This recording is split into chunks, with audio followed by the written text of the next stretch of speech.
मला असं वाटतं की विधानसभेला तीन पक्ष एकत्र लढले, तीन पक्ष एकत्र आमच्या विरोधात लढले. एका बाजूला शिवसेना, राष्ट्रवादी काँग्रेस आणि भारतीय जनता पक्ष, आणि दुसऱ्या बाजूला शिवसेना, राष्ट्रवादी काँग्रेस आणि काँग्रेस असे तीन पक्ष एकत्र लढत असताना महाराष्ट्र नवनिर्माण सेना आम्ही एकटे लढलो.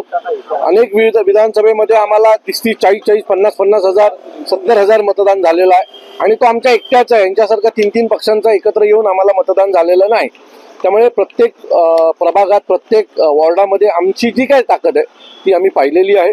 बऱ्याचशा प्रभागात महाराष्ट्र नवनिर्माण सेनेला जवळजवळ 5-5, 6-6, 7-7 हजार मतदान आहे, आणि 7-7 हजार मतदान जर आम्हाला एक प्रभागात असेल तर निवडून येण्यासाठी जो मतदान लागतो तो बऱ्यापैकी आमच्याकडे आहे. पुढील 2-4 महिने अजून आम्ही मेहनत करू, आणि त्या ठिकाणी महाराष्ट्र नवनिर्माण सेनेचा उमेदवार निवडून येण्यासाठी जो काही प्रयत्न करावा लागतो तो आमच्याकडनं केला जाईल.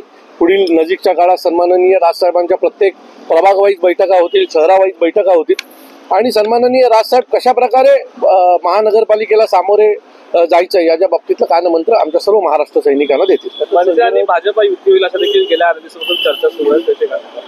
आनंदाची गोष्ट असेल. मनसे आणि भारतीय जनता पक्ष जर युती झाली तर आम्ही त्याचं स्वागतच करू, कारण मागच्या निवडणुकीतच आमची युती होईल असं बऱ्यापैकी चिन्ह वाटत होते, परंतु काही कारणास्तव ते झाले नाहीत, आणि आम्ही एकटा लढलो, आमच्या ताकदीवर लढलो. भविष्यात देखील जर जर आम्ही एकत्र आलो तर त्याचा फायदा भारतीय जनता पक्षाला देखील होणार आहे. कारण विधानसभेत जर तुम्ही पाहाल तर अनेक ठिकाणी महाराष्ट्र नवनिर्माण सेना एकट्या लढल्याचा फायदा हा शिवसेनेला पण झाला आणि बीजेपीला पण झालेला आहे.